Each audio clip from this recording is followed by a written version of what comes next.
My name is Robert Ryan, along with my brother Elders for Climate Justice around the circle here. You see Steve, Judd, Stu, and Lance. We're delighted that you've agreed to this Zoom interview. I think we sent some information to you, but we are a subset of the Northeast region of an international men's organization called the Mankind Project. And about 60,000 members actually worldwide. And we are, as the name implies, particularly interested in climate justice and all the issues that, you know, you've been so paramount and in the forefront of dealing with all these years. And you're an inspiration to us, and we're delighted that you take this time with us today. Yeah, we're really looking forward to this. And you can imagine, most of us are involved in different pieces of different organizations, both local food 50 groups. So around the circle, two of the members are right up there with you in Vermont. I'm in Newton, Mass. I got to meet you when you came over to speak at BC and work with a mutual connection. His friend Ludwig. Yes. Yeah, she's awesome. Close colleague of mine, Stu Noser from Lexington. Stu's on the Cape now. Steve's out in Western Mass. And as I say, we've got our goal is to be able to use this interview to put it up on the website and use it as a catalyst to get other elders and other men engaged, you know, in this, you know, incredibly important challenge. Let's do it. Okay, Ben. Okay. So, my first question is kind of a general one, and then what I'm going to do is hand off to the other fellows who have some specific ones.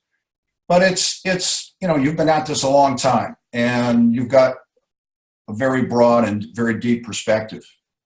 Given the current state of things, you know, the dropping out of Paris, the current administration that we have, this incredibly absurd, you know, making this a partisan thing as opposed to a human thing.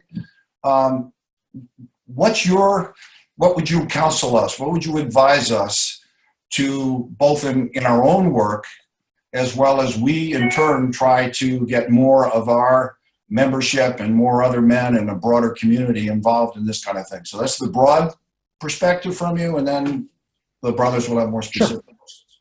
Well, I think that there's probably no alternative but organizing and movement building. And I think that means digging in on the places where there's real leverage. So the good news is that most Americans are outraged by what's happening with environmental issues under President Trump. In fact, of all the things that he's doing, the polling indicates that it's the one that disturbs Americans the most. Majorities of people in all 50 states opposed his decision to withdraw from the Paris Accords. That means that there's fertile ground to do lots of organizing in lots of ways. And I think that probably the key places to be doing it are, one, to make sure that we don't build any new fossil fuel infrastructure, no new pipelines, no new frac wells. We have to oppose those wherever they're proposed. Two, that we stop financing and permitting that kind of climate chaos. So governments and banks should be doing their part to make sure that they're not making the problem worse. Three, on a positive note, and I think this one's really important, we're now at the place where we can plausibly demand that states, cities, communities, institutions commit to going to 100% renewable energy and doing it quickly. And that was hard even 10 years ago. You know, I wrote the first book about all of this in 1989. And in those days, we had no real idea what we were going to do. We knew we couldn't keep burning coal, gas, and oil because we'd overheat the planet, but we didn't know what we were going to do instead. But the engineers have done their job over the last 10 or 15 years. The price of a solar panel comes down 80% in the last 10 years. We're now to the point where we can do this. And as we do it, we'd open up all kinds of economic possibilities, social, political possibilities as we weaken the power of the fossil fuel oligarchs. It's a real hinge point and a place where I think that that old American idea of ingenuity, of can-do spirit, of the things that I think sometimes we think we've lost some in our present culture might resurge as we got about this project of powering our continent and our planet with the sun and the wind. That's awesome. Anything particular before I hand it to Judd for us as elders? Any particular different emphasis, or as you say, the same for everybody? Well, look, young people are doing their job. They're leading this fight all over the place. Statistically, old people are the problem. If you had to pick one group in the entire planet that was getting in the way of progress, it would be old white guys, as taken as a group. And that means that it's really important for old white guys like me to be fighting as hard as we can. And I think that there are things that that we can be doing. One of them is lining up behind and in support of those communities that have taken the brunt of this fight.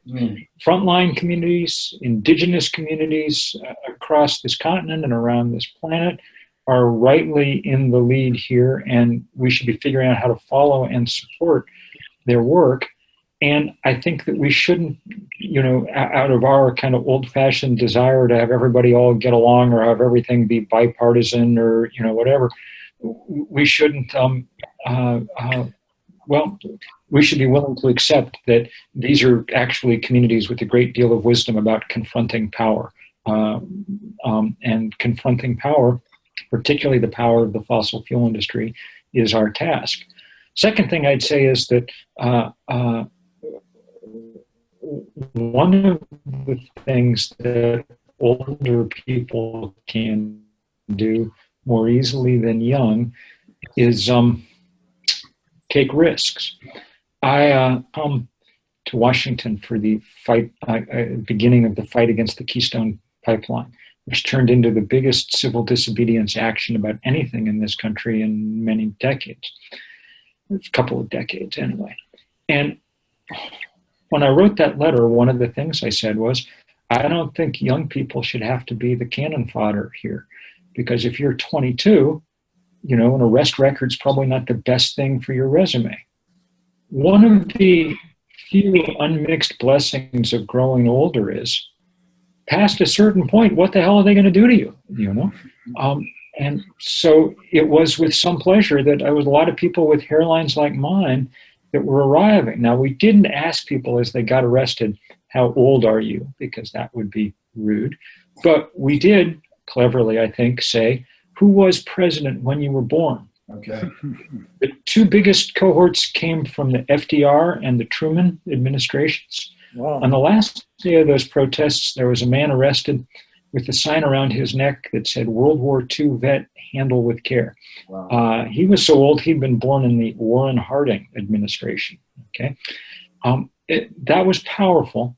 And one of the reasons it was powerful was that the young people who were there got to see their elders behaving in the ways that elders need to behave in a working civilization, not being the kind of greedy, I've got mine, I'm spending my grandkids' inheritance, whatever thing that we've developed in this country. Instead, out on the line for the generations that will follow them. Thank you so much. That's spot on. Thank you. I'm gonna hand the baton to you, Judd. Hi, Bill. Judd Laurie here. I've recently read the Michael Bloomberg and the Carl Pope book, Climate of Hope. I'm guessing you're familiar with it? Yes. I found it very fascinating. I found it very encouraging, just describing all the myriad things going on around the world at a local level that are contributing to a solution. Just very encouraging. I had a number of takeaways, but one I wanted to ask you about, and that is that they argue that it may be more effective strategy to, rather than kind of alarming people about rising seas and rising temperatures and drowning polar bears, which is kind of far off and intangible for them, it might be more effective to convince them that there are a number of immediate opportunities and advantages and even economic benefits for them. And said kind of another way, instead of pitting the environment against the economy, kind of make market principles and their people's self-interest the focus of efforts. Would you agree Yes, with that? I think that that's very smart. I mean, I think that there's no reason you can't do both. And the idea that the effects of climate change are far off and distant is sadly no longer the case. I mean, in this week in which we're talking, we had to ground airplanes at Phoenix Sky Harbor Airport on Monday because the temperature got too high for modern commercial jetliners to operate. At the same time, the National Weather Service in Tucson was warning people not to take their dogs for a walk because the air temperature was 118 degrees, but the pavement temperature was 162 degrees. These are the kind of things we now see on a regular basis around the globe. There's nothing far off or abstract. But you're right, but we also need to be explaining to people just how neat it will be as we move away from our current energy system towards one that, allows us to power our own communities, even our own homes.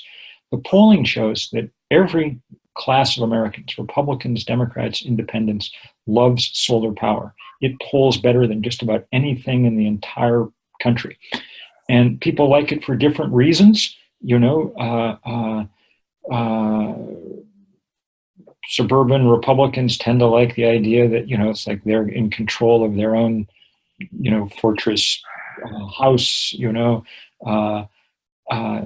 union people like it because they understand that there's a huge bonanza in jobs as we go down this route. Environmentalists like it for obvious reasons. Everybody likes the idea that they wouldn't have to pay their utility a monthly bill, that instead their meter would be running backwards, So I think that those are real possibilities. Our challenge is that we have to do it quickly and we can't do it halfway. So for instance, Michael Bloomberg has been a big opponent of coal-fired power, which is very, very good. He's put a lot of money into that fight.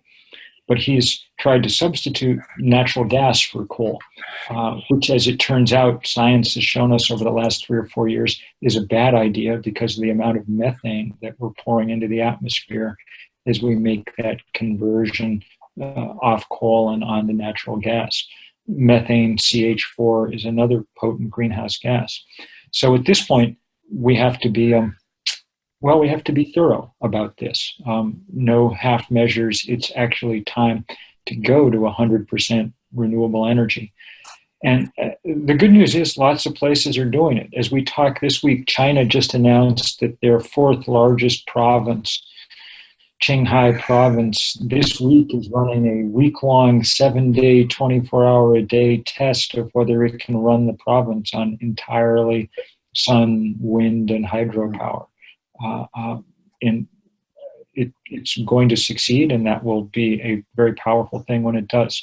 We need to start doing just the same thing. Thank you, Bill, for those comments. I'd like to kind of move it along now and move to the next question, which is going to be posed by Lance Polya. Hi, Bill. You spoke to my systems thinking class at UVM in the environmental program about 10 years ago. I remember, yeah. Okay. And this question is sort of a systems thinking kind of question. You've linked climate change to hunger in some of your past writings. I'm also interested, is there a causal relationship between climate change and an interest I have in unsustainable global population growth? And also, what links does climate change have in other issues that aren't readily apparent to the general public? Well, look, climate change, I think the proper way to think about it is less as a kind of issue, climate change, than, as you're suggesting, a lens through which to look at almost everything we do. I mean, for the last 100 years, the lens through which we've looked at the world has been mostly economic. And the question we've asked is, does this make the GDP larger? And if so, we've generally been in favor of it no matter what it was. Now the question that we need to be asking is, does this make the planet more sustainable or not? And just for the reason we do affect hunger dramatically. Agriculture becomes very difficult, and extended droughts and with them famines much more common. Public health becomes much more difficult to maintain. At the moment, there are 4 countries in our hemisphere whose health ministers have advised women not to give birth for the next few years because of the rapid spread of the mosquito-borne Zika virus. On and on and on down a very long list. As to the question of population and its role in this conundrum, it's an interesting one. Population is obviously an important issue. I wrote a book some years ago called Maybe One, an Argument for Smaller Families. But in terms of climate change, it seems not to be the main driver. We've actually done a pretty good job, all things considered, with population. 30 years ago, 35 years ago, the average woman on this planet had 6 children. That number is now 2.3 and continuing to fall. So that's a pretty, maybe unprecedentedly dramatic change in a basic marker of our, physical existence. And the reason for it's clear. Most of the progress came not from Westerners telling people what to do, but from people in developing countries figuring out that when they educated and empowered women to any degree, fertility rates fell very dramatically. It turned out that most people did not want to have 6 children, given some choice in the matter. And so that's been very powerful and needs to continue.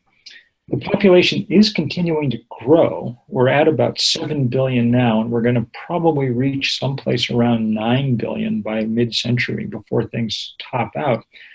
We're probably not going to change that a huge amount because it's mostly down to the kind of demographic momentum that just comes as more people come into their childbearing years, even if they're having smaller families.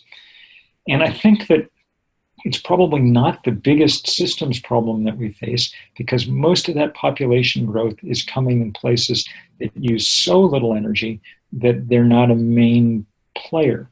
We sometimes forget how big the gulf is. The average American family uses more energy between the stroke of midnight on New Year's Eve and dinner on January 2nd than the average Tanzanian family uses in an entire year. So the number of Tanzanians in terms of their effect on the climate is somewhat of a rounding error. Our big growth in emissions is coming from places with relatively stable populations, think China, that are now starting to live, well, not at an American standard, but, headed in more in our direction. It's very clear that the planet can barely deal with one America, and it certainly can't deal with a whole bunch of them. But that's what we'll get as long as we keep encouraging, as long as we keep demonstrating that this is the way to go. Let me add one other good piece of news, which is on my mind at the moment. I've just come back from a long trip to remote and rural parts of Africa, both west and east, chronicling the rapid rise of solar power in particular in those places, distributed generation. I have a long piece in the New Yorker magazine this week about that. And what is happening there is a beautiful thing to see.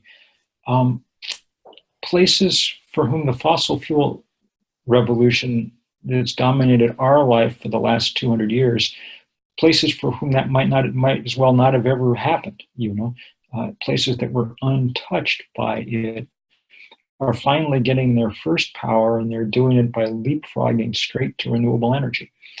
I was sitting with a collection of elders in a community in Ghana. It had just gotten its first electricity from a solar microgrid. And we were talking, and they were very proud. And one of the old men handed me a bottle of cold water. And I was grateful for it because it was hot, but it took me an embarrassingly long moment to figure out why it was with such pleasure he offered it to me. They'd never had anything cold in that community before. because they'd never had a refrigerator. Now with solar power, they were able to. So a good example, I think, of how we can simultaneously deal with some of our environmental problems and some of our deepest and most painful social problems at the same time.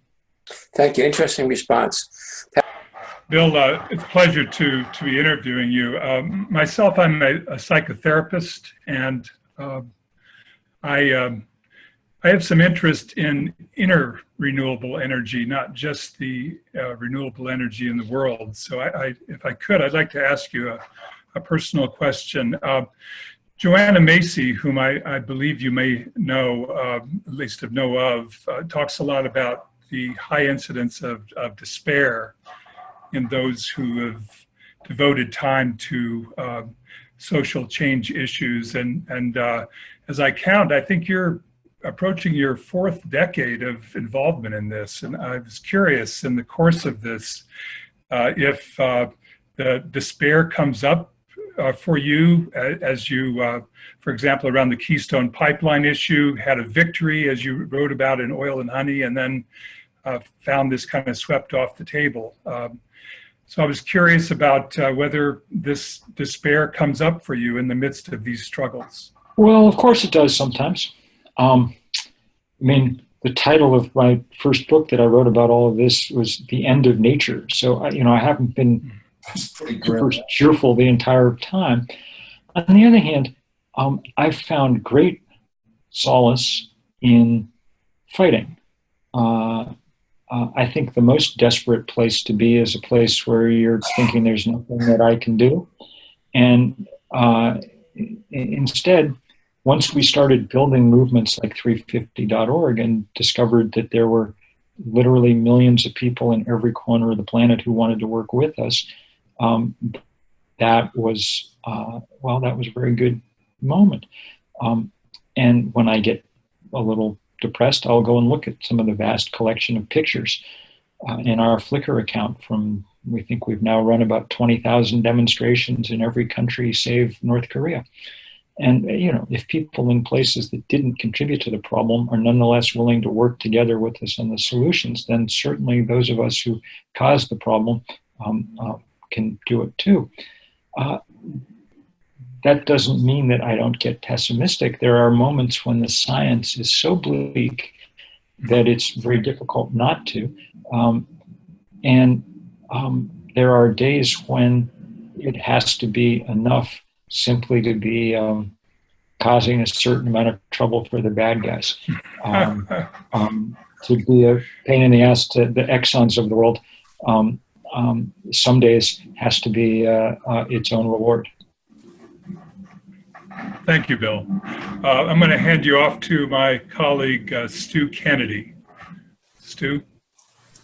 Hi, Bill. It's a real pleasure to see you this way. I met you once in Lexington when we talked you into coming to discuss your amazing book, Wandering Home.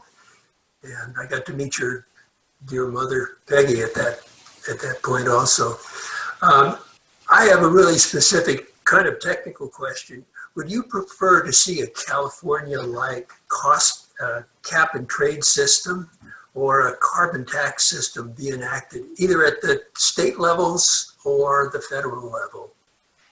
I think it's going to vary state by state what makes sense and what you can do and get away with. And I mean, I suppose in the best of all possible worlds, some kind of clean carbon tax would be the easiest and least gameable system, something that returned the money that you collected back to the people who gave it, especially if you could figure out how to make sure that it benefited particularly those who had suffered the most from climate change and fossil fuel. That said, we're no longer at a point where a price on carbon alone is going to be sufficient to do what needs to be done. One of the things that I have to avoid doing, since I wrote about this, started writing about this 30 years ago, one of the things I have to avoid is saying, oh, if only you'd listened to me then. Because if we'd started in, say, 1989 or 1990 with a low rising carbon tax, that probably would have been sufficient to reorient our trajectory as a country and as a planet in the right direction. We wouldn't have solved climate change at this point, but we'd be well on the way. We didn't do any of that, so now we're very deep in the hole. So along with a price on carbon, which every economist, left, right, and center, has said for years is a wise idea, we also need at this point massive government support for the build out of renewable energy on a scale like the one with which we approached the advent of World War II. That kind of industrial conversion, that kind of real concentrated and focused effort. And we need, maybe above all else, a complete willingness to stop digging a hole in which we find ourselves deeper. That is, to stop any new exploration or development of fossil fuels. The first rule of holes is, when you're in one, stop digging. And in the case of fossil fuel, that can be taken literally. Yeah, I'm wondering how we elders, we citizens, can affect the market that way, other than encouraging our politicians to take some leadership, which they've been very slow to do. Yes. This is going to be, largely a political task, and there are signs that people are beginning to wake up. It was probably a good sign when the most elder that's ever run for president, Mr. Sanders, declared quite forthrightly in the first debate that asked what the greatest problem in the world was, just said, well, that's obvious, it's climate change. That's a good sign. And it was a good sign that young people flocked to him, in record numbers. But there are things we can do even in, when Washington is closed off from progress as it is at the moment. We can work at the state, local level. We also can work on the financial system. Everybody here has a connection to a number of institutions, whether they're the colleges that you're alumni of, whether they're the pension funds you're a part of, so on, has access to the big pools of money that continue to underwrite the fossil fuel industry. They should be divested from oil companies. They should be divested. We should not be doing business as cities, towns, states with the banks that are simultaneously financing the expansion of the fossil fuel industry. This is just common sense. I mean, it's clinically nuts to be engaged at this point in the funding of the thing that's killing us off. And it's especially crazy, I think, and this is particularly true, for us to, for pension funds and retirement funds to be invested in fossil energy, or the banks that promote it. The entire premise of a retirement system is that we're putting money aside for to help make life better at the end of one's life. Well, without a working planet to retire onto, that's not a doable proposition. And I do think that we need to think hard about the intergenerational ethics of the situation in which we find ourselves. We're going to be the first generations that leave the earth a profoundly worse place than we found it.